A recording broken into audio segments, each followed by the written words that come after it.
गणपति लाल जो प्रथमे तुम्हें मनाए, तुम्हें मनाए, तुम्हें मनाए।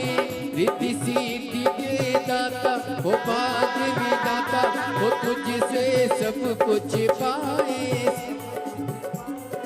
सब कुछ पाए। विनती सुन लो मेरी यार, विनती सुन लो मेरी यार। गणपति राखो मेरी लाल, गणपति राखो मेरी लाल। ओ पूर्ण की जो मेरे काज, पूर्ण की मेरे काज। गणपति राखो मेरी लाल, गणपति राखो मेरी लाल।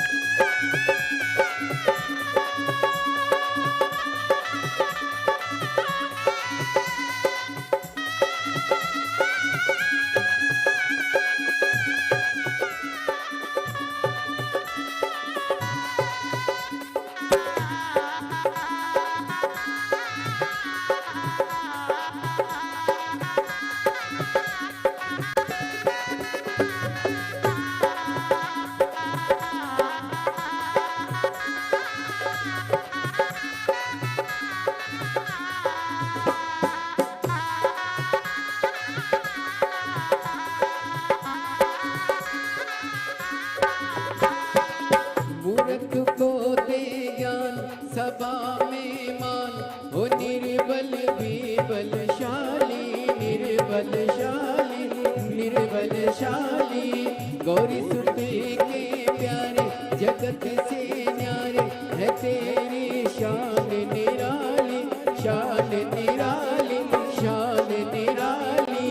तीन लोक में तुम्हारा राज, तीन लोक में तुम्हारा राज। गणपति राखो मेरी लाल, गणपति राखो मेरी लाल। ओ पूर्ण की जो मेरे काज, पूर्ण की जो मेरे काज। गणपति राखो मेरी लाल, गणपति राखो मेरी लाल।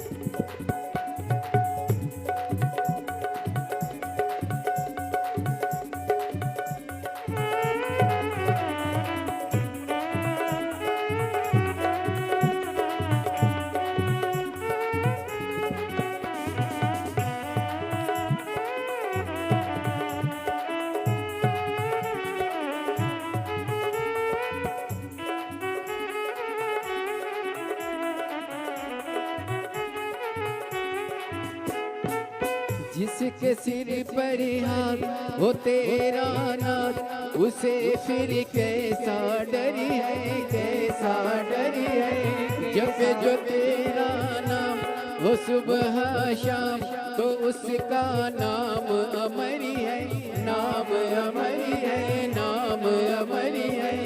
सब देवों के तुम सरताज, सब देवों के तुम सरताज। गणपति राखो मेरी लाल, गणपति राखो मेरी लाल।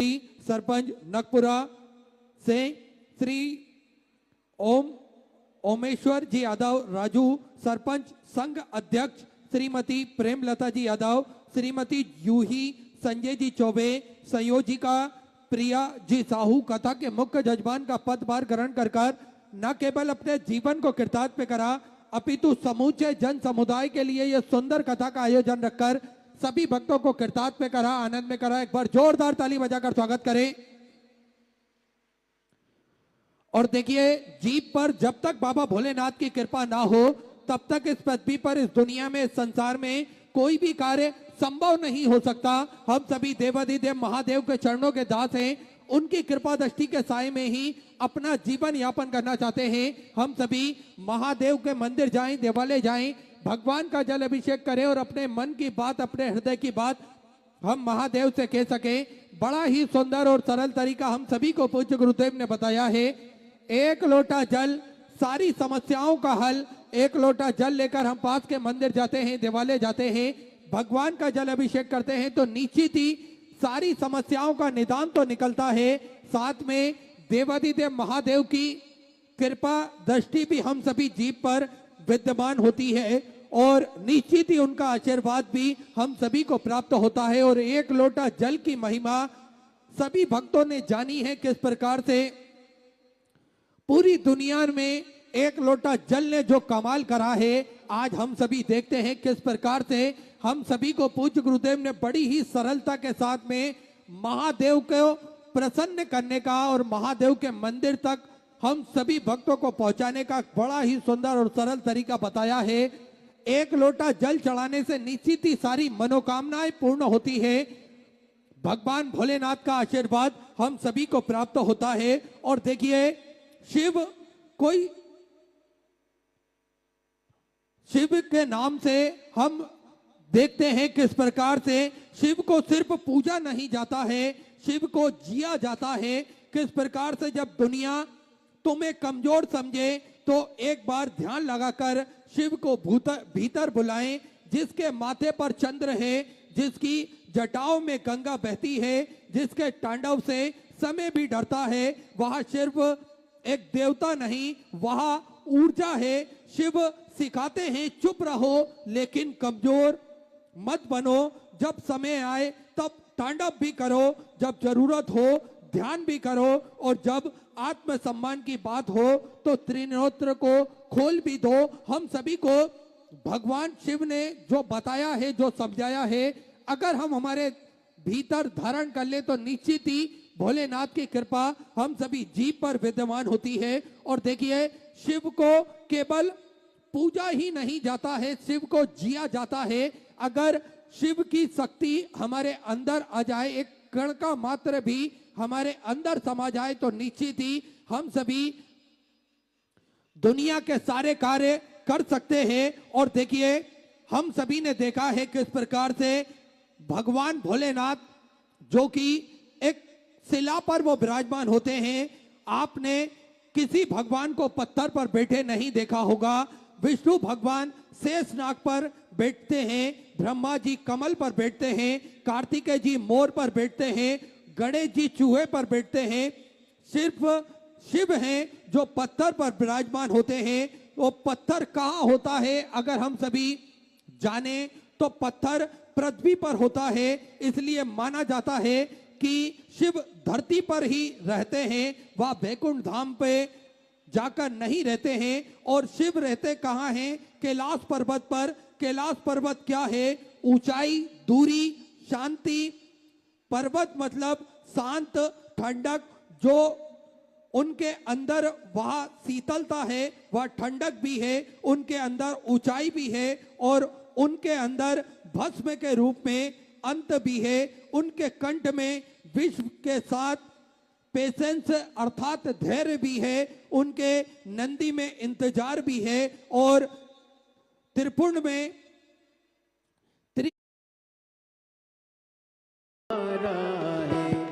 गुरुदेव तुम्हारे चरणों में सतकोटि प्रणाम हमारा है। गुरुदेव तुम्हारे चरणों में सतकोटि प्रणाम हमारा है।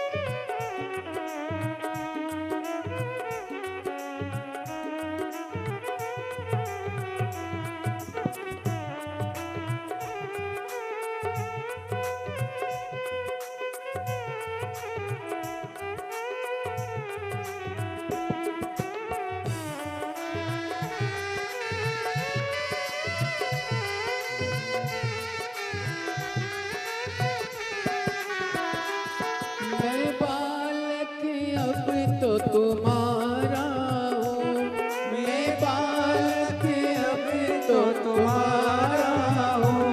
तुम समरथ पिता हमारे हो, तुम समरथ पिता हमारे हो। मुझे अपनी गोद बिठा लेना, मुझे अपनी गोद बिठा लेना।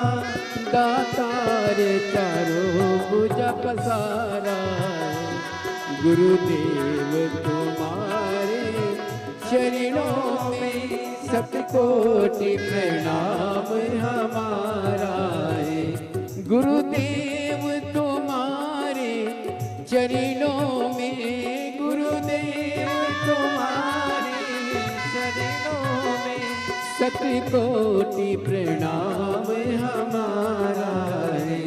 मेरी नैया पारे लगा देना, मेरी नैया पारे लगा देना। कितनों को पार उतारा है, गुरुदेव तुम्हारे चरणों में सतकोटि प्रणाम हमारा है। बोली गुरुदेव भगवान की जय। जय श्री राधे। सभी भक्तों को हर हर महादेव सदा जैसे के साथ श्री शिवाय नमस्तुभ्यम। व्यासपीठ को नमन करते हुए, ठाकुर कल्लू जी महाराज के चरणों में नमन करते हुए, परम सत्य परमादरणीय विश्वविख्यात पूज्य गुरुदेव के पावन चरणों को नमन करते हुए और आप सभी शिव भक्तों के चरणों में नमन करते हुए सुंदर आज कथा के प्रथम दिवस पे हम सभी प्रवेश करेंगे। उसके पहले स्वागत का क्रम जो हमारी सभ्यता है, हमारी संस्कृति है, उसी क्रम में सभी जजमान परिवार द्वारा पूज्य गुरुदेव का स्वागत वंदन अभिनंदन करते हुए और पूज्य गुरुदेव से आशीर्वाद प्राप्त करते हुए एक बार सभी के लिए जोरदार ताली बजाकर स्वागत करें। और आप सभी को ज्ञात है सिद्धपुर नगरी सीहोर की पावन धरा पर विशाल कुबेरेश्वर धाम की स्थापना होने जा रही है। ये एक ऐसा धाम बनने जा रहा है जो 12 ज्योतिर्लिंग के मध्य में केंद्र में स्थापित होता है और जिसपे कंकर के रूप में शंकर को पूजा जाता है। और किस प्रकार से वही कंकर के रूप में शंकर को जो भक्त पूजते हैं, किस प्रकार से मेरे महादेव उनकी सारी मनोकामना पूर्ण कर देते हैं, उन सभी भक्तों का भंडार भरकर रख देते हैं। क्योंकि वो धरा कोई साधारण धरा नहीं है, वो जप स्थली है, तप स्थली है, साधना स्थली है, आराधना स्थली है। भगवान की कृपा दृष्टि इस धरा पर हमेशा विद्यमान होती है। और आप सभी ने देखा है किस प्रकार से भक्त आते तो हैं आंखों में आंसू लेकर कुबेर भंडारी की पावन धरा पर, लेकिन जब वो निकलते हैं तो उनके मन में एक उत्साह होता है, उनके मन में एक हौसला होता है और कहीं ना कहीं उन सभी को कार्य करते हैं।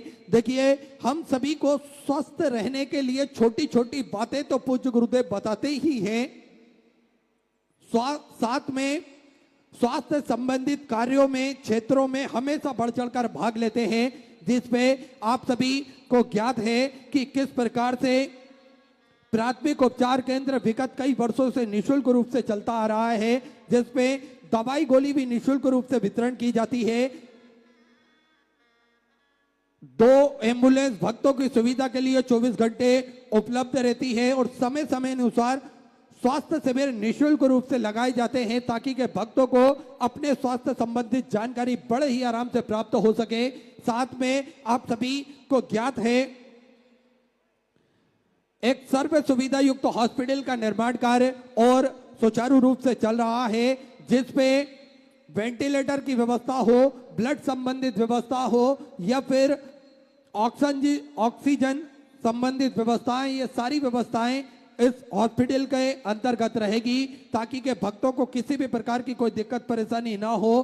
साथ में जो 251 कमरों की भव्य विशाल धर्मशाला बनने जा रही है, जिसका निर्माण कार्य बढ़ाते हुए पूज्य गुरुदेव के आदेशानुसार 100 कमरों का और इजाफा करते हुए 351 कमरों की यह भव्य विशाल धर्मशाला बनेगी, जिसके अंतर्गत लगभग 15 से 16 बड़े बड़े हॉल भी बनाए जाएंगे ताकि के भक्त बड़े ही आराम से रुककर भगवान का भजन कीर्तन स्मरण कर सकें। और इस धर्मशाला से जुड़ा हुआ एक उद्देश्य और है पूज्य गुरुदेव का, वो है निःशुल्क रूप से कन्या विवाह उस धरा पर प्रतिदिन होंगे। आपको कोई विशेष दिन या विशेष मुहूर्त के लिए रुकने की आवश्यकता नहीं है। जब भी आपके मुहूर्त के हिसाब से आपकी शादी की तारीख फिक्स होती है, आप कुबेर भंडारी की पावन धरा पर पहुंचें और अपना नाम, एड्रेस, मोबाइल नंबर लिखवा दें, जिससे उस दिन सारी व्यवस्थाएं सुचारू रूप से की जा सके, जिसमें वर पक्ष वालों की, वधु पक्ष वालों की रुकने की, भोजन की व्यवस्था, कन्यादान की, दहेज की व्यवस्था, ये सारी व्यवस्थाएं निःशुल्क रूप से रहेगी। और आप सभी को ज्ञात है गौ माता की सेवा जो कि प्रतिदिन सुचारू रूप से चलती है। 2 और भव्य गौशालाओं का निर्माण कार्य चालू कर दिया गया है, क्योंकि गौवंश बढ़ता है तो उनको रखने के लिए और सुंदर और पर्याप्त व्यवस्था हो सके, इसलिए 2 और गौशालाओं का निर्माण कार्य चालू कर दिया गया है। ऐसे सारे सेवा के प्रकल्प पूज्य गुरुदेव के सानिध्य में चलते हैं। आप भी इन प्रकल्पों से जुड़ सकते हैं, कंधे से कंधा मिलाकर चल सकते हैं, कदम से कदम मिलाकर चल सकते हैं। और जो भी दान राशि, जो भी सहयोग राशि आपको समर्पित करना है, वे जिन दानदाताओं ने दोनों में से किसी भी अकाउंट में अपनी सहयोग राशि जमा कर अपना नाम व्हाट्सएप पर भेज सकते हैं। आइए सीधे व्यासपीठ की शरण में चलते हैं। पूज्य गुरुदेव के सानिध्य में हम सभी आज सुंदर प्रथम दिवस की कथा श्रवण करेंगे। जय जय श्री राधे, हर हर महादेव, श्री शिवाय नमस्तुभ्यं।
गिरिराज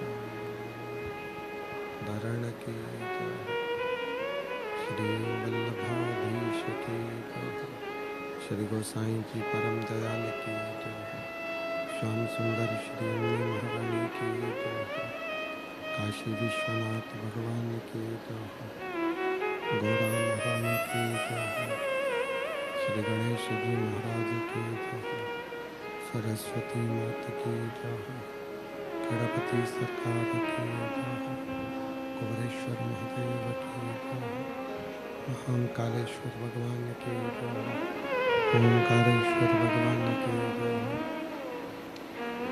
संत सद्गुरुदेव गणमाता की जय।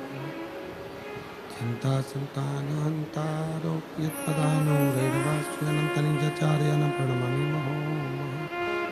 यदनुक्तो जन्तुवा सर्वदुःखातिको भवेत् तमं सर्वदा वन्दे श्रीवल्लभनन्दनम्। अज्ञानतिमिरागास्य ज्ञानजशलाकया चक्षुरुन्मिलितं तस्मै श्रीगुरुवे नमः।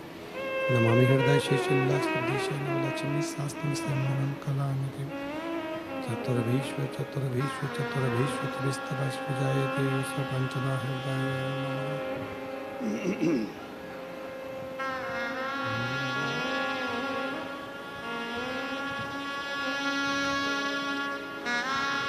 बोलो विश्वनाथ भगवान की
नाथ भगवान की जय, गौरा महारानी की जय, महाकाल राजा की जय, ओंकारेश्वर भगवान की जय, कुबेरेश्वर महादेव की जय। हर हर महादेव, हर हर महादेव, हर हर महादेव। काशी विश्वनाथ ओगड़दानी त्रिकालदर्शी कैलाशी अविनाशी भगवान शिव, जिनकी पुनीत पावन पवित्र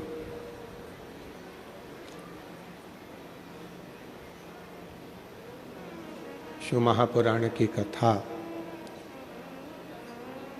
बाबा भोलेनाथ जी की कृपा से, भगवान शिव की कृपा से, उनकी करुणा, उनकी उदारता से ये पवित्र पावन आनंदमय भूमि जिला दुर्ग की ये पवित्र पावन धरा नकपुरा पंचायत ग्राम, जिसके अंतर्गत भगवान शिव की कृपा से, उनकी करुणा, उनकी उदारता से ये पवित्र पावन शिव महापुराण की कथा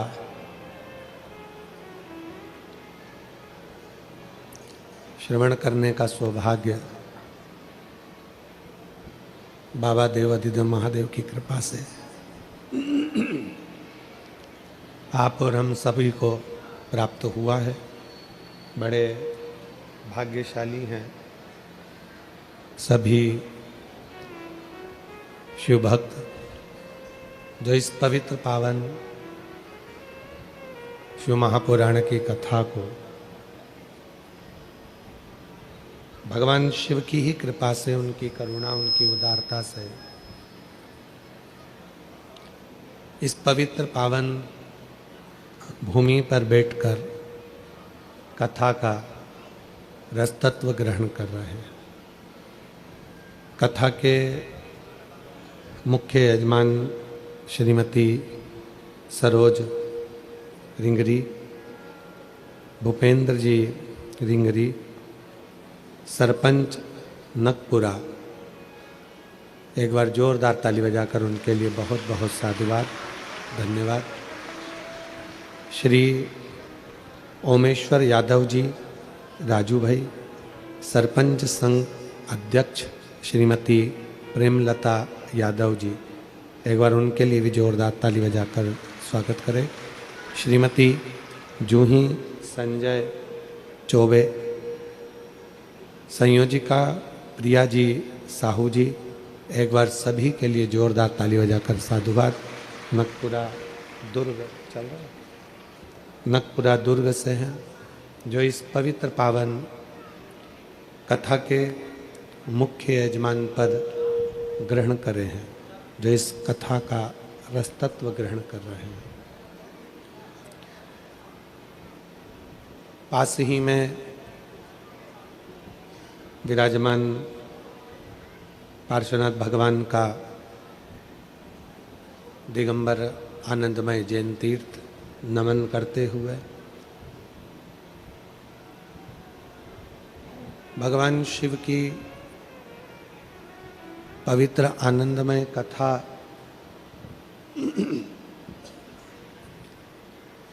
जो इस पवित्र पावन भूमि को प्राप्त हुई है, ये हमारे जीवन को सार्थक करने वाली है। प्रेशर बड़ा, अंदर का प्रेशर नहीं, हमारे जीवन को आनंदित करने वाली है।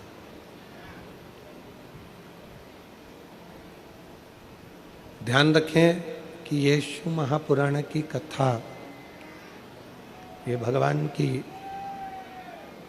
पवित्र कथा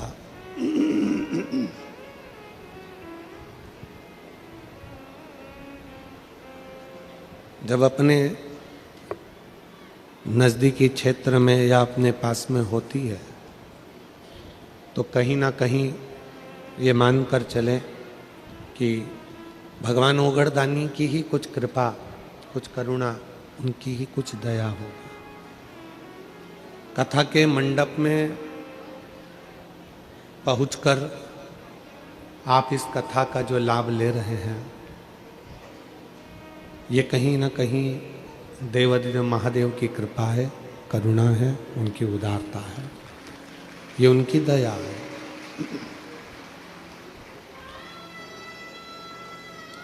और तेरी कृपा बिना न हिले एक भी अणु, लेते हैं श्वास तेरी कृपा से तनु तनु। बखान क्या करूं मैं राखों के ढेर का, चपटी भभूत में खजाना कुबेर का। हे गंगाधर मुक्ति द्वार ओंकार तू, बोले ओंकार तू। आयो शरण तिहारी शंभु तार तार तू। ठंड का ये समय है, चारों तरफ कोहरा भी रहता है, शीतलहर भी चलती है, और उस बीच में ठंड को भी ना देखते हुए, शीतलहर को भी ना देखते हुए आप इतने भारी संख्या में यहाँ खुले मैदान में बैठे हो, ये शिव की कृपा है, ये भगवान देवादिदेव महादेव की कृपा है। और कहीं ना कहीं लगता है कि आप सब मेरे देवादिदेव महादेव के जरूर पूर्व में रिश्तेदार रहे होंगे, इसलिए बाबा ने आपको यहाँ पर बिठाया है। शादियों का सीजन भी चल रहा है, खूब शादियां हो रही हैं, लोग अपने अपने रिश्तेदारों के यहाँ जा रहे हैं, आप भी अपने रिश्तेदार के यहाँ आए हो, यही तो शिव की कृपा है।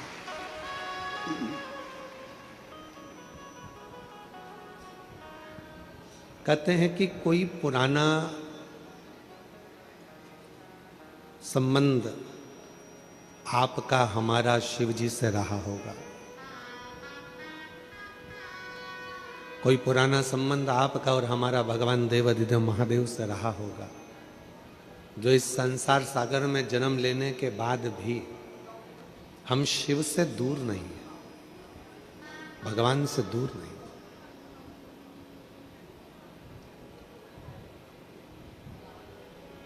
अच्छे लोग मिल जाएं आपको, कोई अच्छी बातें आपसे करे,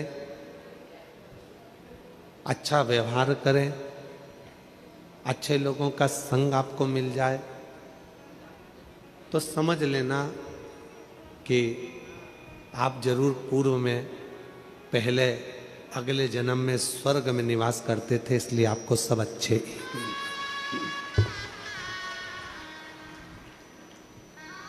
आपको सब अच्छे मिल रहा है, सब श्रेष्ठ मिल रहा है। और यदि आपको कुछ लोग ऐसे मिल जाएं जो दिन रात आपको परेशान करते हो, कष्ट देते हो, तकलीफ देते हो, कुछ ना कुछ तकलीफें रोज की लाकर खड़े कर देते हो, तो समझ लेना पहले नरक भोग कर आए थे, उसमें से थोड़ा सा कुछ हिसाब रह गया होगा, तो ऐसे लोगों का संग मिला है जो आज भी हमको भुगता है। पिछले जन्म का कोई सुख, पिछले जन्म का कोई अच्छा कर्म हमें अच्छे लोगों की संगति में लेकर जाता है।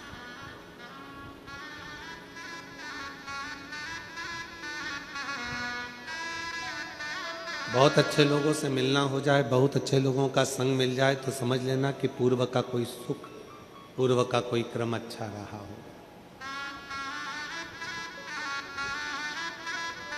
और यहाँ जन्म लेने के बाद, मृत्यु लोक में जन्म लेने के बाद, मनुष्य देह धारण करने के बाद भी अगर कष्ट भोग रहे हो, मानव देह धारण करने के बाद भी अगर कष्ट मिल रहा है तो समझ लो कि पूर्व का कोई लेन देन रह गया होगा।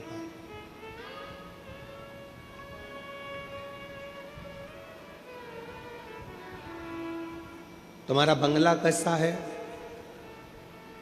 कितने बंगले हैं, कितने घर हैं, ये वक्त आएगा तब दुनिया को मालूम पड़ जाएगा।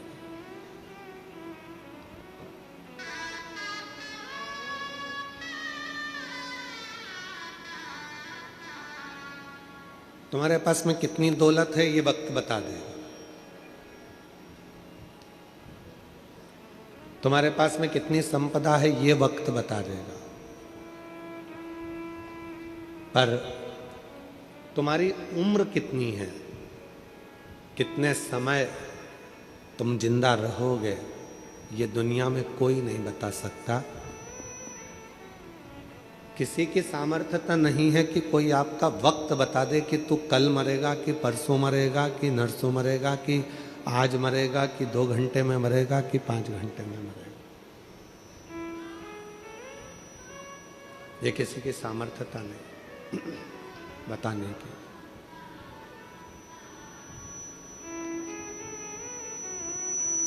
क्यों? परमात्मा ने आपको और हमको जो जन्म दिया, उसमें वक्त बनाकर नहीं भेजा कि तुम इतने साल जीवित रहोगे, इतने समय तुम रहोगे और फिर वापस चले जाओ। मेरे शिव ने, मेरे ओघड़दानी ने, मेरे शंकर भगवान ने, मेरे शंभू ने, मेरे त्रिकालदर्शी कैलाशी ने आपको कह दिया कि तुम संसार सागर में जा रहे हो, पर मैं तुमको ये नहीं बता के भेज रहा हूं कि तुम कितने साल जियोगे।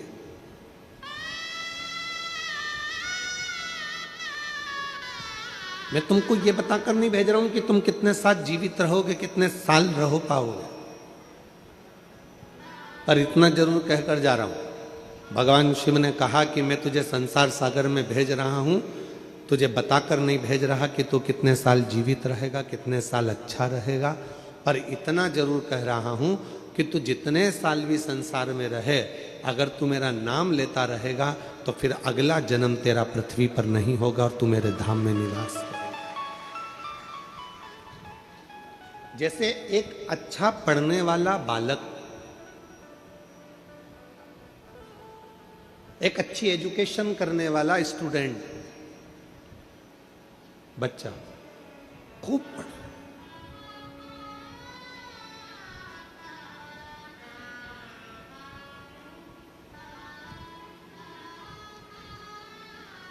माँ क्या कहती है उससे? अच्छा पढ़ लेगा तो तू अच्छा इंजीनियर बन जाएगा, अच्छा पढ़ लेगा तो तू अच्छा कलेक्टर बन जाएगा, अच्छा पढ़ लेगा तो अच्छा एसपी बन जाएगा, अच्छा डॉक्टर बन जाएगा। पढ़ाई कर, खूब विद्या अध्ययन कर, खूब शिक्षा पर ध्यान दो, खूब पढ़ो।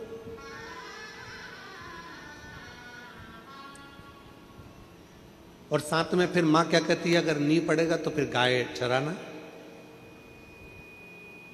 नहीं पढ़ेगा तो फिर जो दुकान धंधा पानी है वो संभालना। तो बच्चे को मां दोनों चीजें बता रही है कि अच्छा पढ़ाई कर तो तू डॉक्टर बन सकता है, अच्छी पढ़ाई कर तो इंजीनियर बन सकता है, अच्छी पढ़ाई कर तो तू collector, SP, DSP, IG, commissioner सब कुछ बन सकता है। और नहीं पढ़ेगा तो फिर तो कुछ नहीं कर सकता। पिता जो काम कर रहे हैं, दुकान छोटी सी कर रहे हैं, वही दुकान तुझे करना है। मेहनत कर रहे हैं, वैसी मेहनत तुझे करना।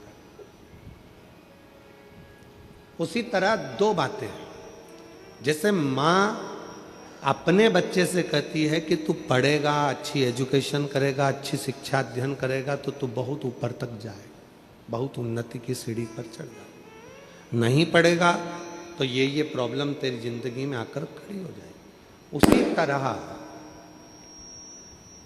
उसी तरह ये भगवान शिव की कथा भी कह रही है।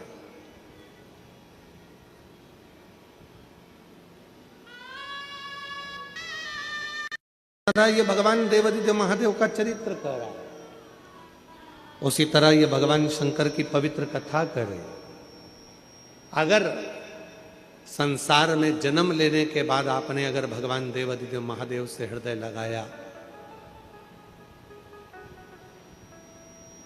भगवान शिव से यदि आपने दिल लगा लिया, तो ये निश्चित है कि फिर संसार सागर में उलझना नहीं पड़ेगा, वो सुलझा कर अपनी ओर आसक्त कर ले, अपनी ओर कर ले। और कोई पिछले जन्म के अच्छे कर्म मुझे बाबा तेरा साथ मिला, कोई पिछले जन्म के अच्छे कर्म मुझे बाबा तेरा साथ मिला।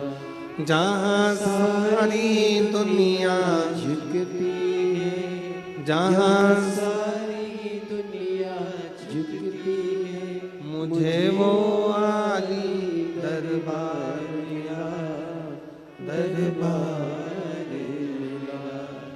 कोई पिछले जन्म के अच्छे कर्म मुझे बाबा तेरा साथ मिला, कोई पिछले जन्म के अच्छे कर्म मुझे बाबा तेरा साथ मिला, कोई पिछले जन्म के अच्छे कर्म मुझे बाबा तेरा साथ मिला, कोई पिछले जन्म के अच्छे कर्म मुझे बाबा तेरा साथ मिला। कोई पूर्व का अच्छा कर्म होगा, कोई पिछले जन्म का। ये जितने यजमान परिवार यहाँ बैठे हैं, श्रीमती सरोज रिंगरी जी, भूपेंद्र रिंगरी जी, सरपंच नकपुरा के ओमेश्वर यादव जी हैं, सरपंच संघ महाध्यक्ष श्रीमती प्रेमलता यादव जी हैं, श्रीमती जूही संजय चौबे जी हैं, संयोजका प्रिया साहू जी हैं नकपुरा से।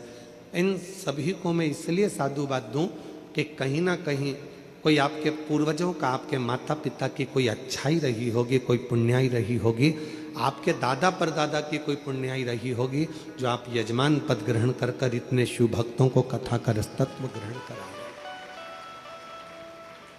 ये कोई पुण्याई है, ये कोई पूर्व का किया हुआ अच्छा भाव हमारे जीवन में रहा होगा, जो आप और हम इस पवित्र शिव महापुराण की कथा का लाभ ले रहे हैं। एक क्षण की भी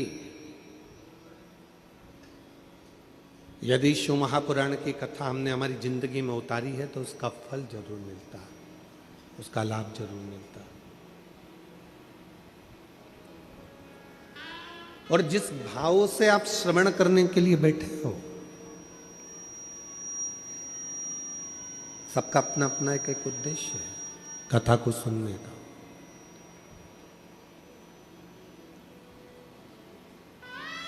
जिस भाव से आप कथा का रसतत्व ग्रहण करने के लिए बैठे हो, जिस भाव से, आज कथा का पहला दिन है, 5 दिन की कथा है, 17 तारीख से चालू हुई है, 21 तारीख को विराम हो जाएगी। 1 बजे से 4 बजे तक नकपुरा जिला दुर्ग में यह कथा चल रही है।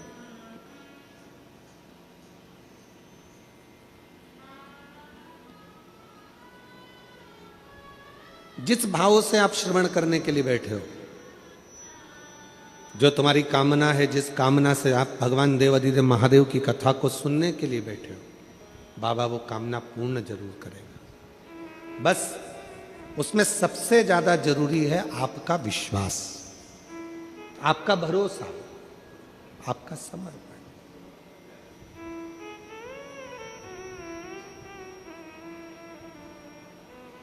कितने भरोसे के साथ, कितने विश्वास के साथ भगवान देवादिदेव महादेव का भजन कर रहे हो, ये आप पे निर्भर करता है।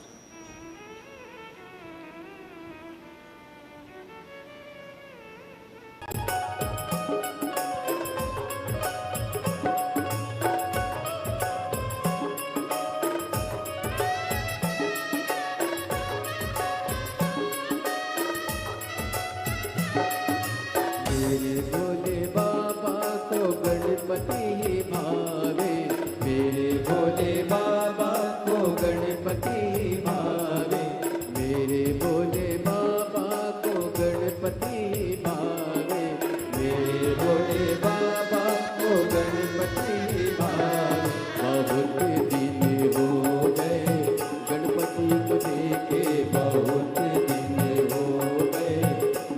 किसी को देखे बहुत दिन हो गए, भोले से बिछड़े बहुत दिन हो गए, भोले से बिछड़े भोले से बिछड़े शंभू से बिछड़े, भोले से बिछड़े शंभू से बिछड़े, भोले से बिछड़े शंभू से बिछड़े, भोले से बिछड़े शंभू से बिछड़े, बहुत दिन हो गए, भोले से बिछड़े बहुत दिन हो गए, भोले से बिछड़े बहुत दिन हो गए, भोले से बिछड़े बहुत दिन हो गए, भोले से बिछड़े दिन हो गए, भोले से बिछड़े बहुत दिन हो गए, भोले से बिछड़े बहुत दिन हो गए, भोले से बिछड़े बहुत दिन हो गए, भोले से बिछड़े बहुत दिन हो गए, भोले से बिछड़े बहुत दिन हो गए, भोले से बिछड़े बहुत दिन हो गए, भोले से बिछड़े बहुत दिन हो गए, भोले से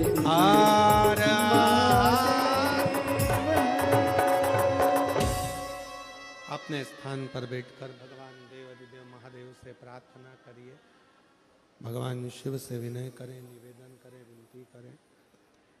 बाबा को अपने मन का भाव कहें, हृदय से प्रार्थना करिए, विनय करिए, निवेदन करिए, विनती करिए। जहाँ जगह मिले वहाँ बैठकर बाबा को अपने मन का हाल कहिए, मन का भाव कहिए। शिव जी को प्रार्थना करो, विनय करो।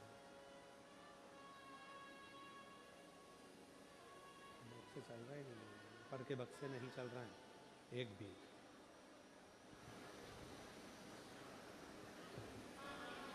मन का भाव बाबा को कहो, दिल से प्रार्थना करो, विनय करो, विनती करो, निवेदन करो। जहाँ जगह मिले वहाँ बाबा को प्रार्थना करिए, विनय करिए, निवेदन करिए।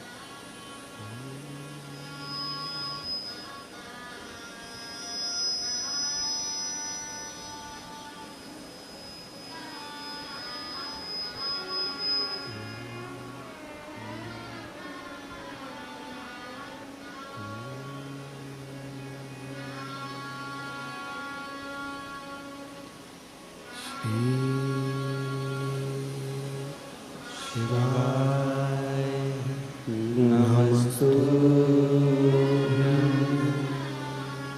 श्री शिवाय नमस्तुभ्यं,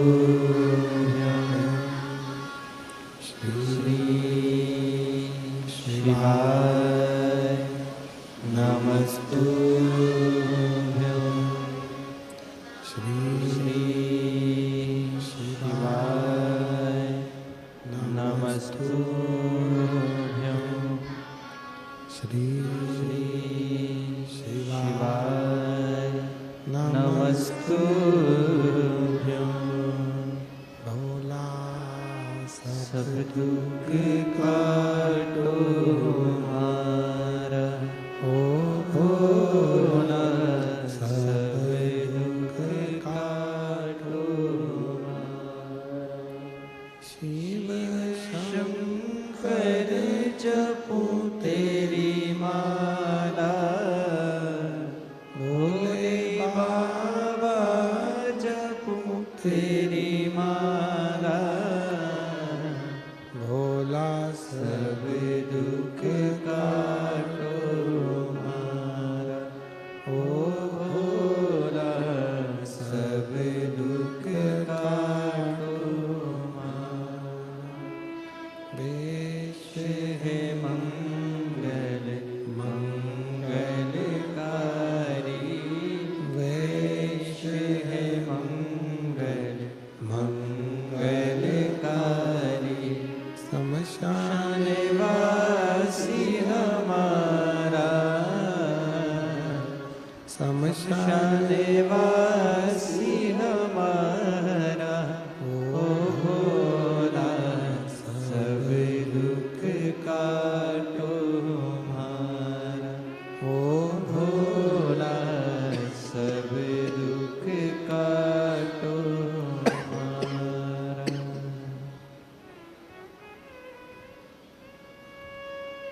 बाबा देवादिदेव महादेव भगवान शिव की पवित्र कथा वर्णन कर रही है।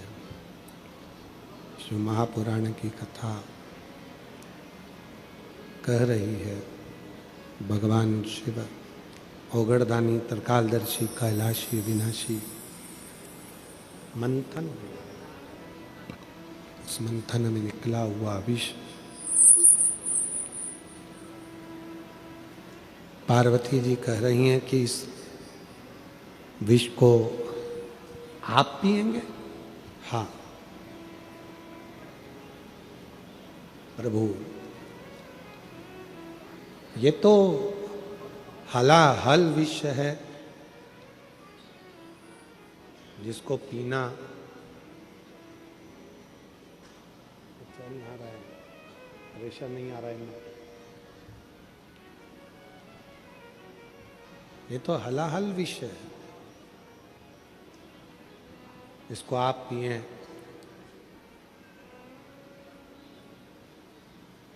ये श्रेष्ठ नहीं है। भगवान देवादिदेव महादेव ने पार्वती जी को समझाया कि पार्वती, अमृत पीने वाला श्रेष्ठ नहीं जितना विष पीने वाला। जो बुराइयों को, दूसरों के अपशब्द को, दूसरों के तानों को, दूसरों के आड़े टेढ़ी बातों को भी जो पचा ले, वो संसार में कोई साधारण नहीं हो सकता। इसलिए अमृत पीने वाले को देवता कहते हैं, देव कहते हैं, और विष पीने वाले को देव अधिदेव महादेव कहते हैं। विष पी गए,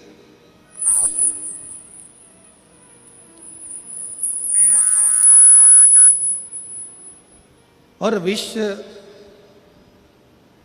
भगवान देवादिदेव महादेव ने जैसे पिया, कंठ पर वो विष आया, गले में वो विष आया।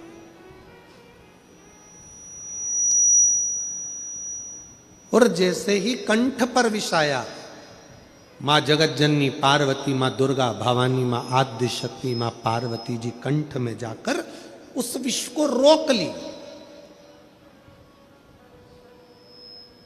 उस विष को मां पार्वती जी ने रोक लिया।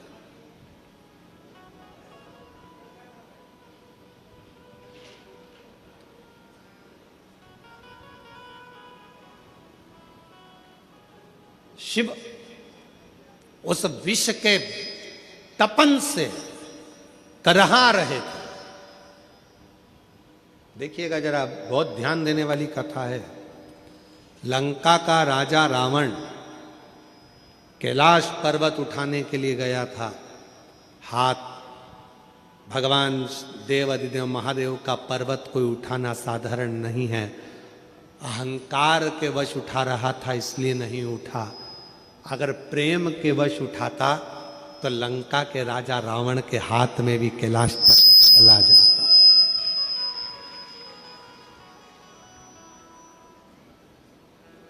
यदि प्रेम वश उठाता तो, और यदि प्रेम से लंका का राजा रावण अगर उठाता कैलाश पर्वत तो उसके हाथ में होता। पर वो पर्वत उठाते समय हाथ भगवान ने अपने पांव का अंगूठा थोड़ा सा नीचे करा भोलेनाथ ने, और हाथ टूटने लगे, दबने लगे। तब रावण ने भगवान शिव को पुकारा।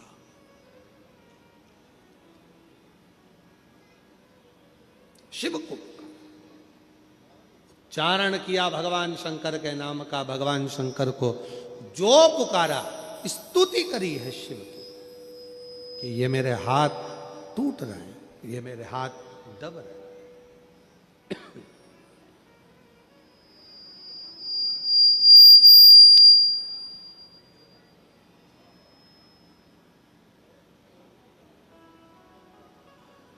भगवान से प्रार्थना कर रहे हैं। निवेदन कर रहे हैं कि गलती हो गई जो मैंने अहंकार के वश आपको उठाया, अहंकार वश। ध्यान देना थोड़ा सा, एक बहुत सुंदर प्रसंग यहां वर्णित होता है। मेरी जीजियों, मेरे जीजाओं, मेरी बेटियों, बेटाओं, मेरी माताओं, मेरे बुजुर्ग माँ बाप, जितने भी यहाँ कथा में बैठे हैं उनको मैं नमन कर कर कहूँगा, और जितने आस्था चैनल के माध्यम से पूरे विश्व में, पूरे देशों में, विदेशों में बैठकर इस पवित्र कथा का जो लाभ ले रहे हैं उनसे भी निवेदन करूँगा कि मेरे शिव को पाने के लिए दिखावे की जरूरत नहीं पड़ती है, मेरे शिव को पाने के लिए बहुत आडंबर की जरूरत नहीं पड़ती है, मेरे शिव को पाने के लिए बहुत अहंकार की जरूरत नहीं पड़ती है। शिव पुराण कहती है मेरे शिव को पाने के लिए केवल प्रेम का एक लोटा जल चढ़ जाए तो मेरे शंकर प्रसन्न हो जाए।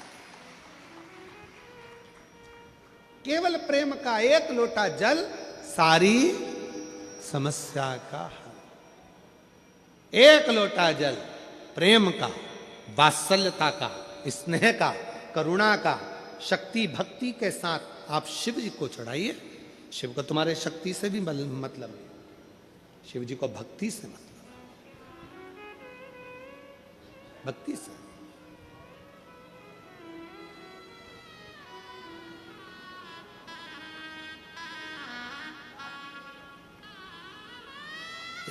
एक पत्र में एक बहन जी ने लिखा है, कभी कभी हम शंकर भगवान को ब्रश से रगड़ देते हैं।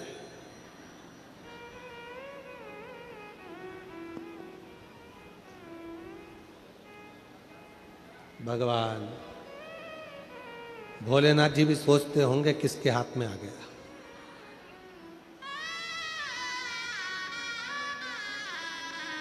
महाराज शिव जी को ब्रश से रगड़ने की जरूरत नहीं है। फिर किसी ने कहा कि हम भोलेनाथ जी को जब काले पड़ जाते हैं तो हम उन पे नींबू लगा के रगड़ देते हैं। ना ना, नहीं, ना नींबू का रस, ना नींबू, और ना ही ब्रश, ना साबुन, ना तुम्हारा सर्फ, कुछ भी नहीं, कुछ भी नहीं। बाबा को अगर रगड़ना ही है तो हल्दी डालो, जल डालो और बाबा को अच्छे से हल्दी और चंदन से लेपन कर कर खूब रगड़ो। कौन मना कर रहा है? जरूरी नहीं कि सर्फ, साबुन या ब्रश लगाओगे या बहुत नींबू का रस लगा के उनको रगड़ोगे तो ही साफ होंगे। ना ना, प्रेम,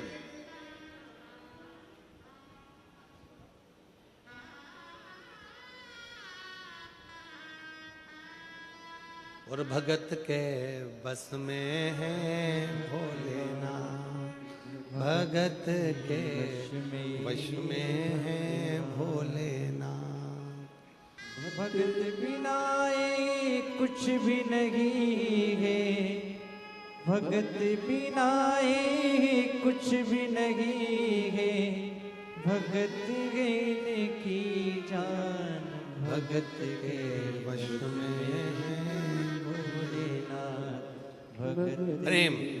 लंका के राजा रावण ने अहंकार रखकर कैलाश पर्वत को उठाना चाहा, हाथ दब गए। 20 भुजा का बल, हजारों हाथों का बल लंका के राजा रावण ने लगा दिया तो भी उठा नहीं पाए। अगर उठा नहीं था, प्रेम के बल पर उठा लेते, उठ जाते। प्रेम के बल पर।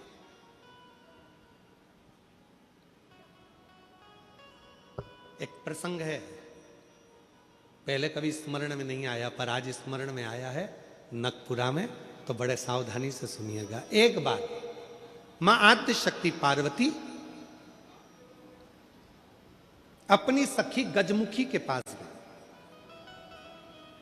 क्या नाम था उनकी सहेली का? गजमुखी। जम के बोलो, गजमुखी। उनकी सखी गजमुखी के पास गई। ध्यान देना थोड़ा सा, एक शिवजी के गण नंदी और एक पार्वती जी की सहेली गजमुखी। कहते हैं शंकर भगवान के गण नंदी इतने सुंदर थे, इतने सुंदर थे कि उनको देखकर अप्सराएं भी उनकी ओर आसक्त हो जाती थी। इतने सुंदर, इतने सुंदर। तब बाबा देवादिदेव महादेव की आराधना में नंदी लग गए। शिवजी ने कहा वर मांगो तुमको क्या चाहिए, तो कहा कि मेरा मुख बदल दो, मुझे ये मनुष्य का चेहरा नहीं चाहिए। क्यों?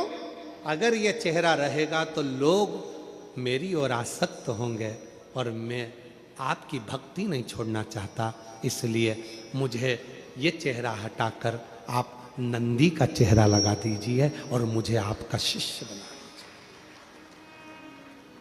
दूसरे नंबर पर है माता पार्वती जी की सहेली गजमुखी।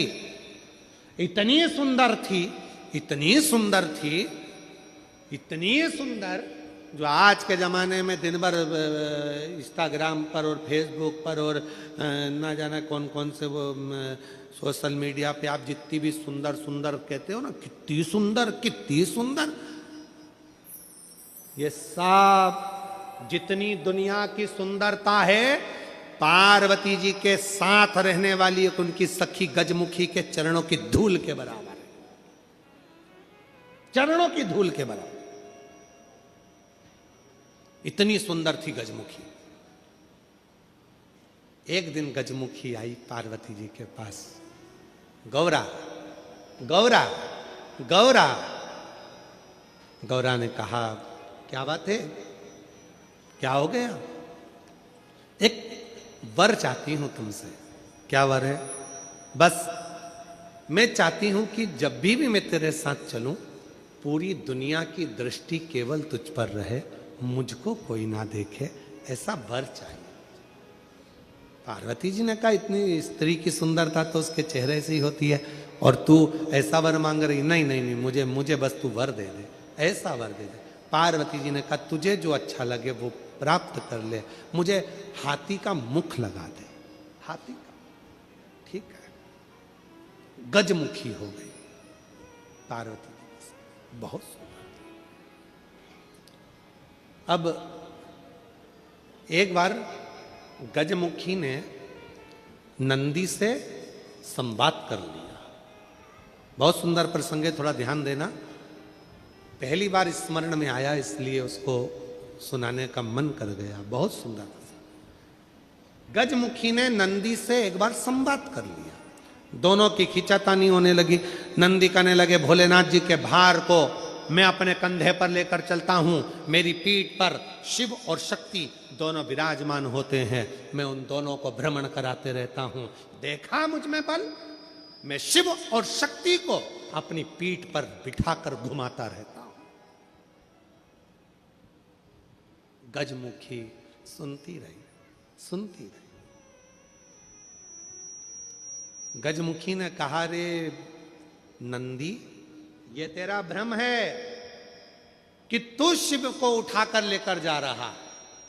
ये तेरा भ्रम है कि शंकर भगवान तेरी पीठ पर बैठकर जा रहे हैं। शंकर भगवान को लंका का राजा रावण भी ले जाना चाहता था, पर भगवान शंकर ने अपने अंगूठे को, मात्र पांव के अंगूठे के नख को इतना सा दबाया था और रावण ने पूरा बल लगा दिया था तो नहीं उठा पाया था। जरा सोच नंदी, वो तो शंकर भगवान की कृपा है तुझ पर, इसलिए शिव जब तुझ पर बैठते हैं हल्के हो जाते हैं, इसलिए तेरे साथ चले जाते हैं। पर नंदी मानने को तैयार नहीं। जब नंदी नहीं माना तब गजमुखी ने कहा कि नंदी मेरी बात मान ले। नंदी कहते नहीं नहीं, अगर तुम कहती हो कि शिव हल्के हो जाते हैं भक्त के लिए, तो तुम ऐसा कुछ कर कर बता दो कि शंकर भगवान तुम्हारे कहने पर बैठ जाए।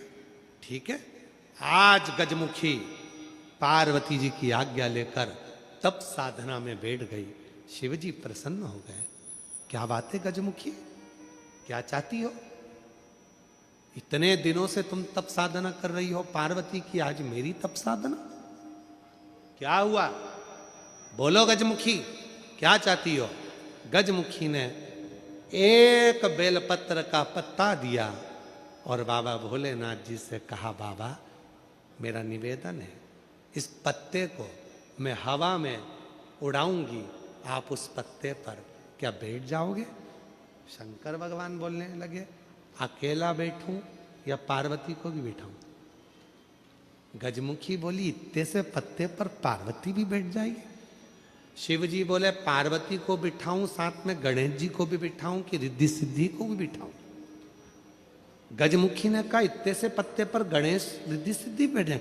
शिव जी बोले कि कार्तिकेय को भी बिठा लूं कि अशोक सुंदरी को भी बिठा लूं कि जया विशारा सामरी बारी दौतली देव सबको बिठा लूं? इतना बड़ा परिवार सब बैठ जाएगा? इतने में शिव जी बोले कि भगवान विष्णु और लक्ष्मी को भी बिठा लूं क्या? कहा विष्णु लक्ष्मी, तू कहे तो ब्रह्मा ब्रह्माणी को, ब्रह्मा ब्रह्माणी, इंद्र इंद्राणी, 33 कोटि देवता इस पत्ते पर बिठा देता हूं, बोल गजमुखी। गजमुखी मुस्कुराकर बोली, ये सब तो नहीं, केवल आप बैठ जाइए। गजमुखी ने शिव नाम लेकर पत्ते को शिवलिंग पर चढ़ाने के लिए बस थोड़ा सा उसको नीचे की ओर गिराया। उतनी देर में उस पत्ते के अधर पर मेरा शंकर आकर विराजमान हो गया। मेरा शिव, मेरा शिव उस पत्ते पर आकर विराजमान। आवाज लगाई, नंदी जल्दी आओ। तुम कहते थे मुझ में बल है, मैं शिव को पीठ पर बिठाता हूं।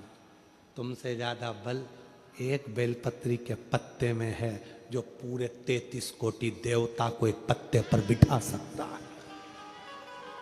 एक बेलपत्र के पत्र में वो बल होता है, एक बेलपत्र के पत्ते में वो बल होता है, पूरे ब्रह्मांड को वो अपने में समेटे रहता है। तब भगवान शिव ने प्रसन्न होकर कहा, सुनो गजमुखी, आज मैं प्रसन्न हुआ, तुम्हें वर देता हूं। जब भी पृथ्वी पर मृत्युलोक में कोई पार्थिव शिवलिंग का पूजन करेगा और पार्थिव मिट्टी का जब कोई शिवलिंग बनाएगा, उस शिवलिंग को केवल थाली पर, पाटे पर या लक्कड़ पर नहीं, मेरा बेलपत्र रखकर जब उस पर कोई शिवलिंग का निर्माण करेगा, जो कामना वो चाहेगा उसकी कामना शिव उसी क्षण पूरा कर देगा, उसी क्षण पूरा। आप में से कितने लोग हैं जो पार्थिव लिंग का निर्माण करते हैं? हाथ उठाओ। करते हो सब? वैसे नहीं करते होगे तो सावन में अपन लोग सब मिलके ही करते हैं। काय में बनाते हो? पात्र में। पात्र के अंदर जब शिवलिंग का निर्माण करते हो तो सबसे पहले नीचे एक बेलपत्र रखा, रखते हो? जम के तो बोलो, रखते हो ना? बहुत जरूरी है एक बेलपत्र। क्यों? कहते हैं जब हमने शिवलिंग बना लिया, पूजन चालू कर दी, पानी डालना प्रारंभ करा, ये तो मिट्टी है, धीरे धीरे पानी चढ़ते चढ़ते गलने लगती है। जब मिट्टी गलने लगती है, शिवलिंग थोड़ा थोड़ा थोड़ा थोड़ा खंडित होने लगता है। मन में आता है कि हमने शिव जी की पूजन करी, शिवलिंग मिट्टी का था, गल रहा है। शहद चढ़ाने से, दूध चढ़ाने से, जल चढ़ाने से, अभिषेक करने से मिट्टी गलने लगी है, शिवलिंग खंडित होने लगा है।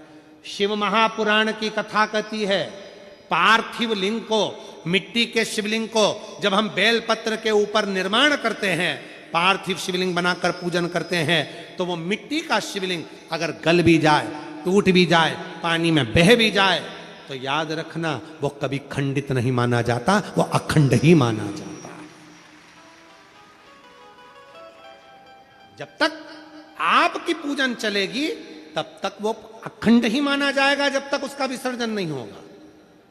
उसकी विसर्जन नहीं होगा तब तक वो अखंड कहलाएगा, अखंड। अब कई लोग कहते हैं गुरुजी वो पानी में हमने रखे वो पानी चढ़ाते ना, वो उसमें छेद हो जाता है, वो पूरा गल जाता। गलने दो ना, बेलपत्री पर है ना, बेलपत्र पर है ना, तो क्या चिंता, अखंड है, अखंड। कितना सुंदर कहा है शिव महापुराण के अंदर। गजमुखी का चरित्र यदि पढ़ेंगे तो गजमुखी के चरित्र में वर्णन आता है, यदि मन के आनंद के लिए आपको अगर शिवजी पर बेलपत्र चढ़ाना है तो पहले जल चढ़ाएंगे, जल के बाद हम बेलपत्र चढ़ाते हैं। बोलो चढ़ाते कि नहीं चढ़ाते? पर जब कोई विशेष कोई व्यक्ति बीमार पड़ गया, रोग से ग्रसित हो गया, बहुत बड़ा उसके साथ में दुख आकर खड़ा हो गया, बहुत बड़ी तकलीफ में वो घिर गया, कोई एक्सीडेंट हो गया, कोई तकलीफ में पड़ गया है, बहुत ज्यादा तकलीफ में आ गया, तो क्या करा जाता है? फिर पहले जल नहीं, पहले चढ़ता है बेलपत्र, उसके बाद चढ़ता है जल। क्यों? बाबा वो बीमार पड़ा है, आप इसको जैसे जल को झेलोगे उस बीमार व्यक्ति को झेल लेना, कुछ होने मत देना शंभू, उसको संभाल लेना। ये क्रिया तुरंत बदल, तुरंत। इसका प्रमाण क्या है? एक पत्र में, एक पत्र में इसका प्रमाण देखिए।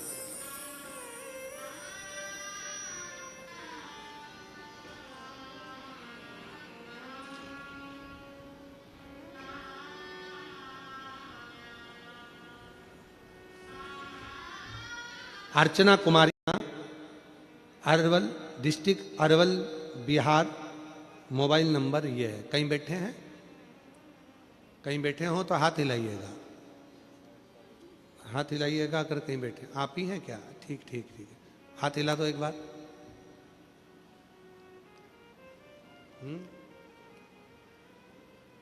नहीं, वो नीली शर्ट में खड़े हैं, वो हैं शायद।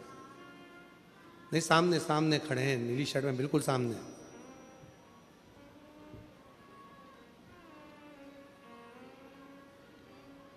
हाँ यही है, हाथ हिलाइए एक बार वापिस। ठीक है, दिख गए, आ जाइए।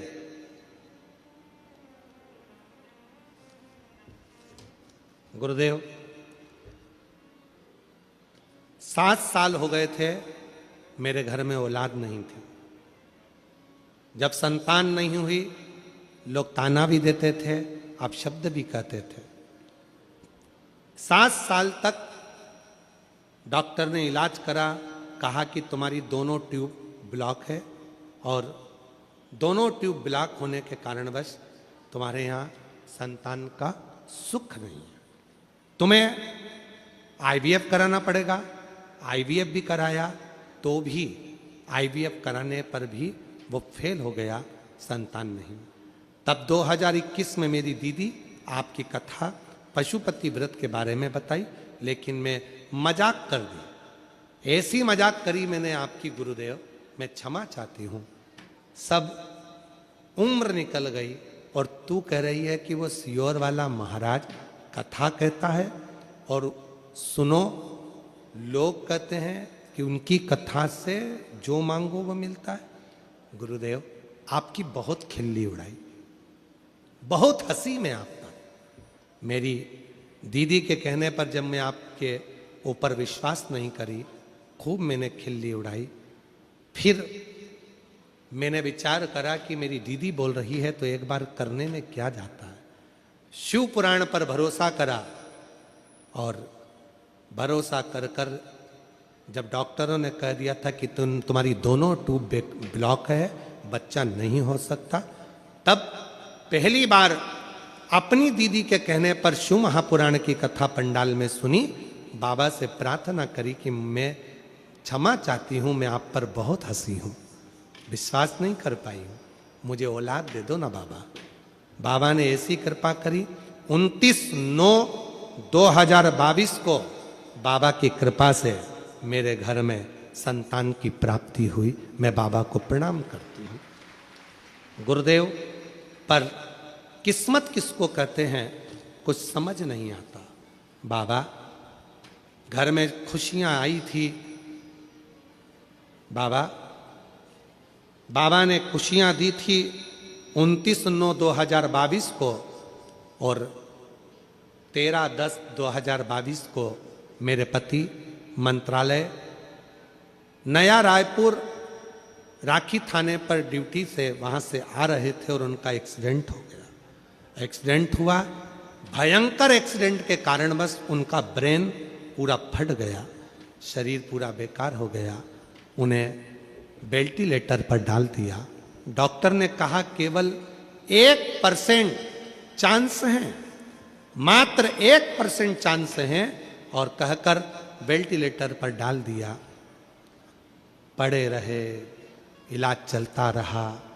मैं भी छोटी सी बच्चा कहाँ लेकर जाती। 15 दिन हुए थे बच्चे को।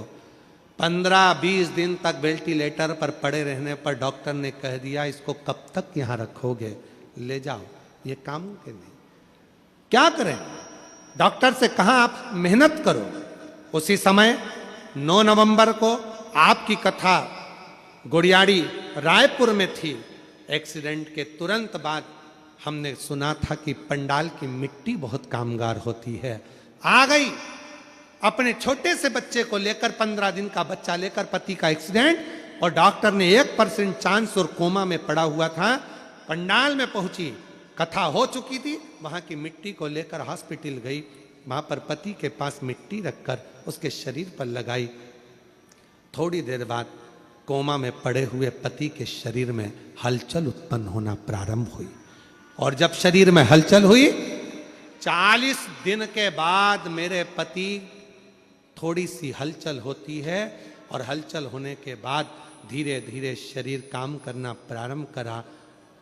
काम करते करते बाबा, डॉक्टर भी कहते हैं कि ये व्यक्ति कोमा में ही पड़ा रहता पूरी जिंदगी, पर उठता नहीं, क्योंकि ब्रेन पूरा बेकार हो चुका था। पहला कैसे हमारी जिंदगी में जो व्यक्ति यहाँ से सही होकर जा रहा है। और गुरुदेव बाबा की कृपा से आज मेरे बाबा ने मेरे पति को भी अच्छा कर दिया, मेरी गोदी भी भर दी, और हमने लिया था मेरा पति अच्छा हो जाए। रायपुर गुड़ियारी, दुर्ग जयंती स्टेडियम, नया रायपुर, रायपुर, येजबहार और नकपुरा, ये 5 जगह पर कथा सुनी। आज बाबा को प्रणाम करने के लिए हम आए हैं, नमन करने के लिए। विश्वास, आ जाओ। शिव भरोसा किसको कहते हैं? जिसका पति अंतिम सांसें गिन रहा हो, डॉक्टर ने कह दिया 1% चांस है, 40 दिन तक कोमा में पड़ा हो, ब्रेन खुला हो, शरीर हाथ में कोई कंपन ना हो, श्वास केवल मशीन से धड़क रहा हो, और बच्चा नहीं, गोद में 15 दिन के बच्चे को लेकर जो बिलख रही हो, उसकी दशा क्या होगी, जरा विचार करिए। रोते नहीं हो आप तो, बाबा अच्छा कर दिया। अच्छा, आजा बाबू, आ जाओ।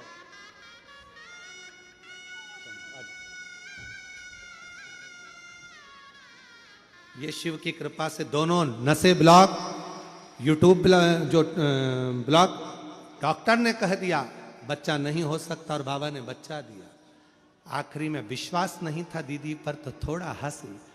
बाबा ने परीक्षा ले ली, और पति का ऐसा एक्सीडेंट हुआ, मंत्रालय में नौकरी, पुलिस विभाग में, और पूरा ब्रेन पूरा डैमेज, नहीं हिल सकते, कोमा में चले गए, 40 दिन तक पड़े रहे।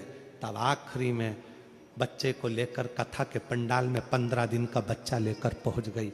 मिट्टी उठाकर पति के पलंग पर लगाई, शरीर में हलचल होना प्रारंभ हो गई, और बाबा ने आज पूरा ठीक कर कर यहाँ खड़ा कर दिया।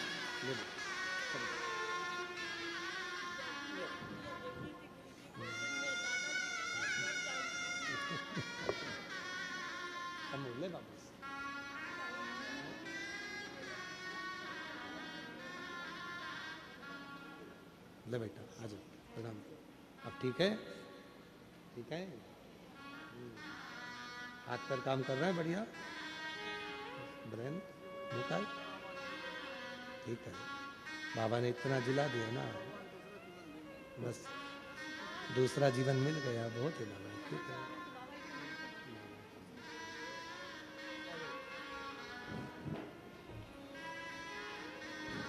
हे त्रिपुंडधारी, है त्रिशूलधारी, हे त्रिपुंडधारी, हे त्रिशूलधारी, पवन चरणों में स्वीकार कीजिए। सब काल किया है मेरा भी उद्धार कीजिए, उद्धार कीजिए। है त्रिपुंडधारी, है त्रिशूलधारी।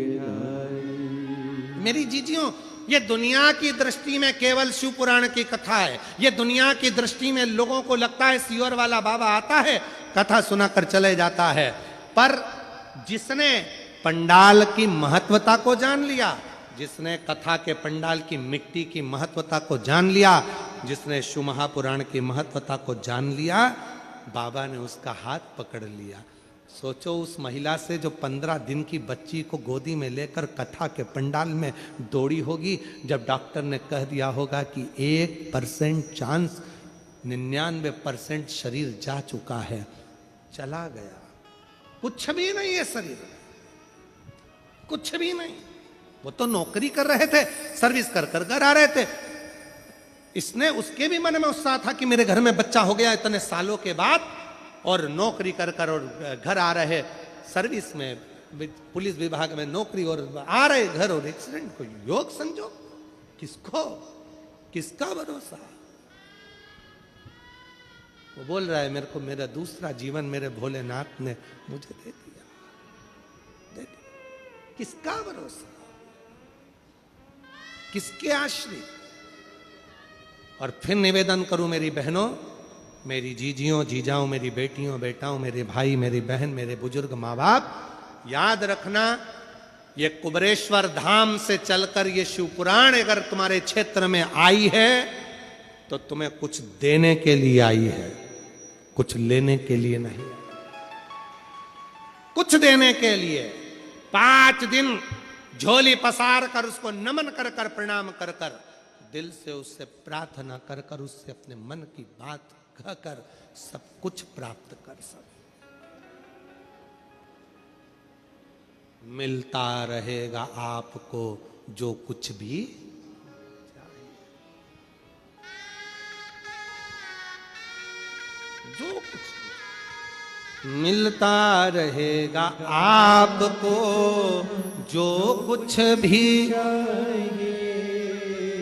ये उस पर भरोसा, उसकी दृढ़ता, उसका विश्वास आपके भीतर हो।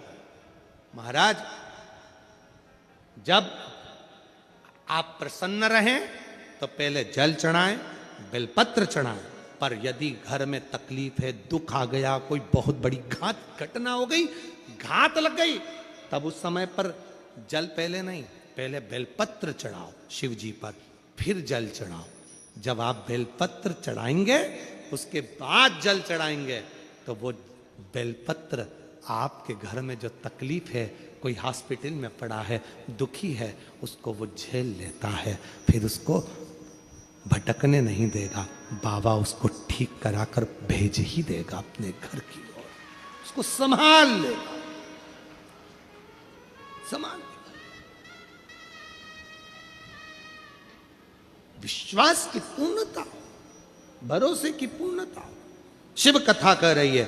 भगवान शंकर का पवित्र चरित्र कह रहा है। भगवान गजमुखी ने एक बेलपत्र पर देवाधिदेव महादेव को विराजमान कर दिया।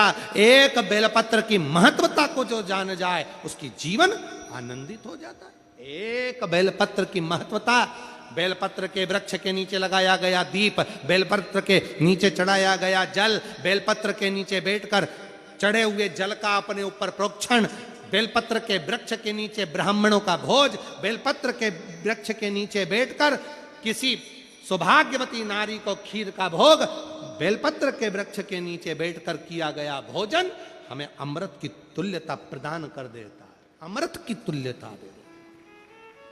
इसीलिए कुबेरेश्वर धाम पर आने वाले, सीहोर कुबेर भंडारी के दरवाजे पर आने वाले जितने शिव भक्त होते हैं, जहां पीछे की ओर बेलपत्र की वाटिका है, जहां पर 11-21 पेड़ बेलपत्र के बहुत आनंद के साथ लगे हैं, उसके नजदीक में बैठकर लोग अपना भोजन बड़े भाव से ग्रहण करते हैं, भाव से।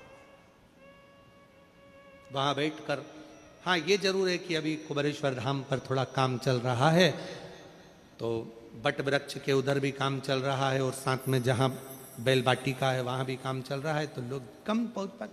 पर आने वाले समय में जब आप लोग कुबेर भंडारी के दरवाजे पर सीहोर पहुँचेंगे तो जो बरसों 500-600 साल पुराना जो बट वृक्ष है उसका जब दर्शन करेंगे, बैल वृक्ष का पाटिका का दर्शन करेंगे, तुमरू का कॉरिडोर का दर्शन करेंगे, तो जीवन का एक आनंद आपको प्राप्त हो। आनंद।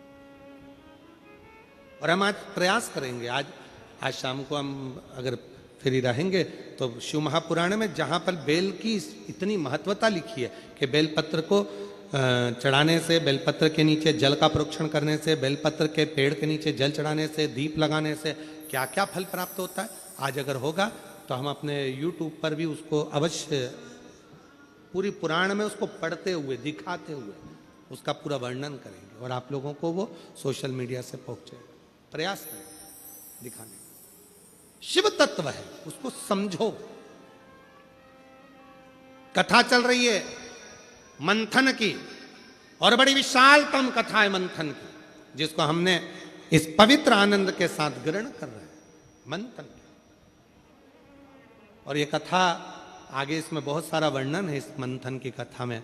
समय की सीमा है पर कथा की थोड़ी ना सीमा है, तो उसको हम प्रयास करेंगे। अभी देवराज नाम के ब्राह्मण का प्रसंग लेते हैं, और ये जो मंथन का प्रसंग है इसको कल इसको पुनः लिया जाएगा, और इसमें 3 तरह के पुष्प का जो वर्णन है इस मंथन के प्रसंग में। नारी के गर्भाशय में जो गांठ हो जाती है, वो गर्भाशय की गांठ समाप्त कैसे करी जाए। पुरुष के कहीं भी अंग के अंदर अगर वो गांठ पड़ जाती है तो उस गांठ को कैसे समाप्त किया जाए, उसके अंतर्गत ये मंथन का प्रसंग बड़ा सुंदर है। उसमें पुष्प की महत्वता कल के प्रसंग में उसका स्मरण करेंगे। आज देवराज ब्राह्मण का प्रसंग लेते हैं। तो कुछ देवराज नाम का ब्राह्मण जो कि अपने कर्म से वंचित हो गया था, चोरी करने लगा था और चोरी के धन को लेकर जा रहा था।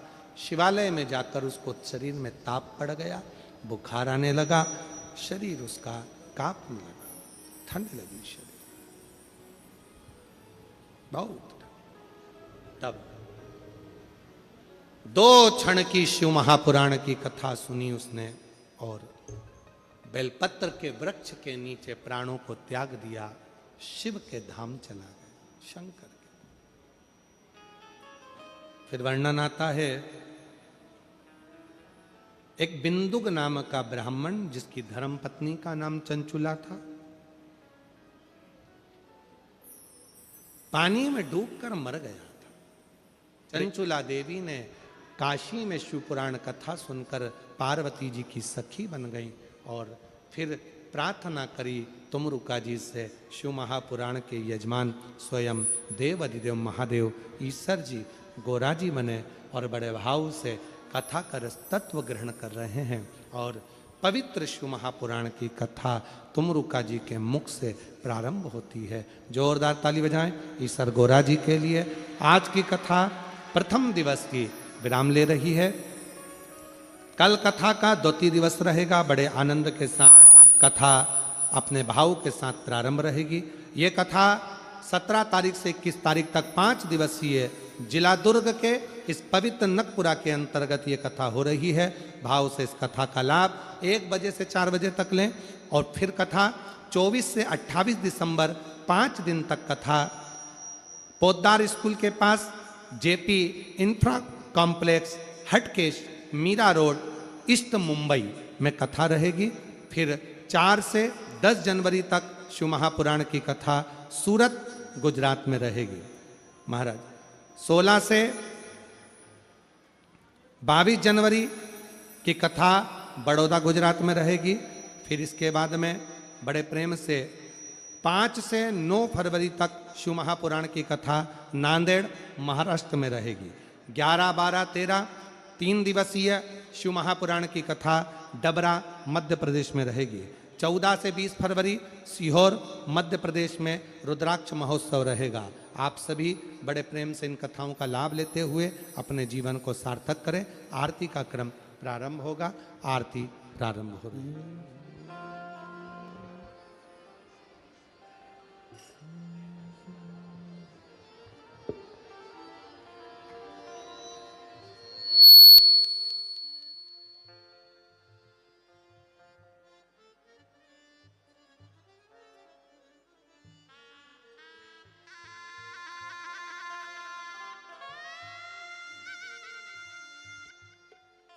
जय शिव ओंकारा भोले भज शिव ओंकारा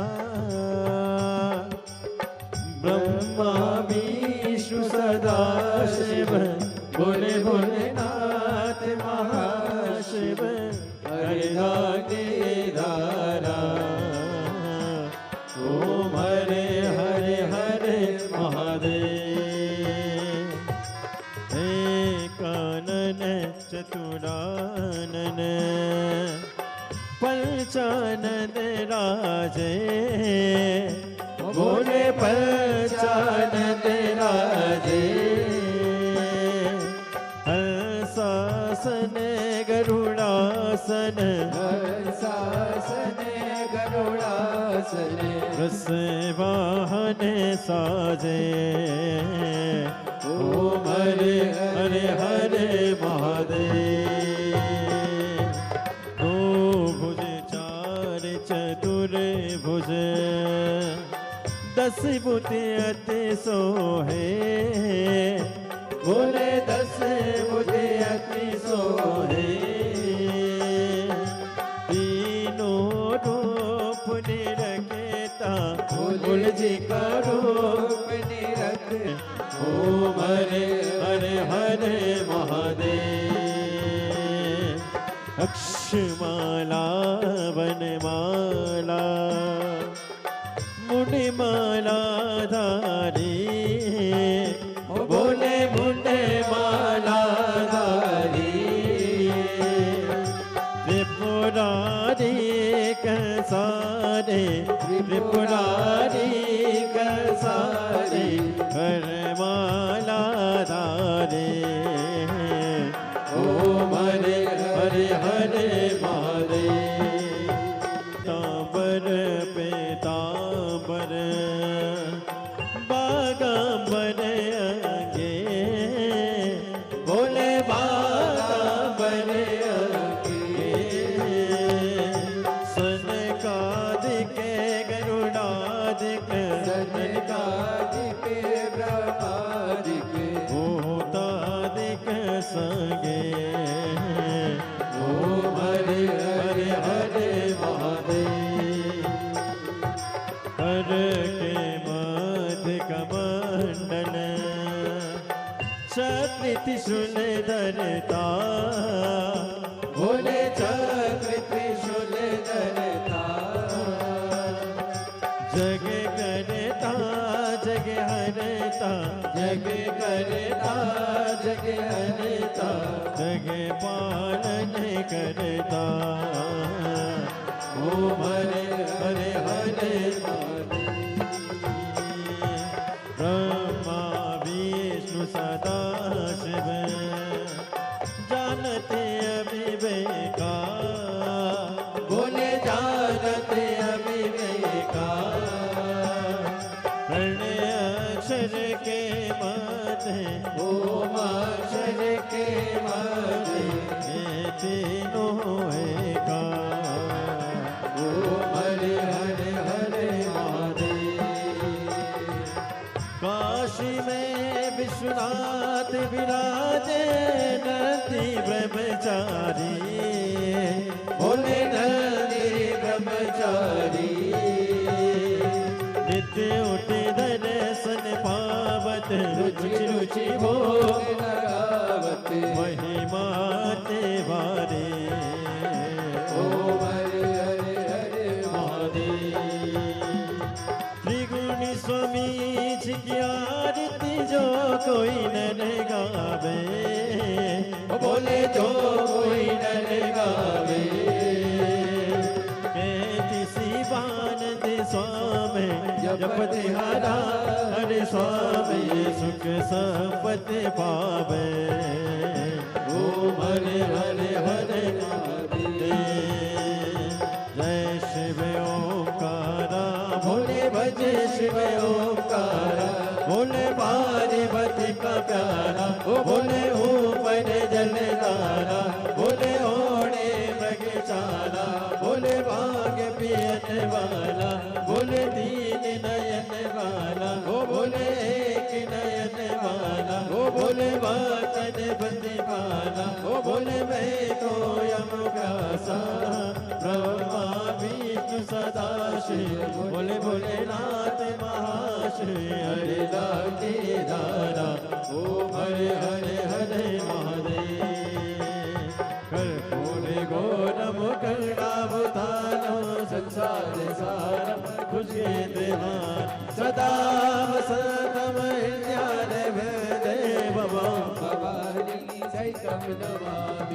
अच्युतम केशवम राम नारायण, कृष्ण दामोदरम वासुदेवम हरे, श्रीधरम पातकम गोपिका वंदनम, जानकी नायकम श्रीरामचंद्रम हरे, हरे राम राम राम हरे हरे, कृष्ण कृष्ण कृष्ण हरे हरे, हरे राम राम राम हरे हरे, हरे कृष्ण कृष्ण कृष्ण हरे हरे।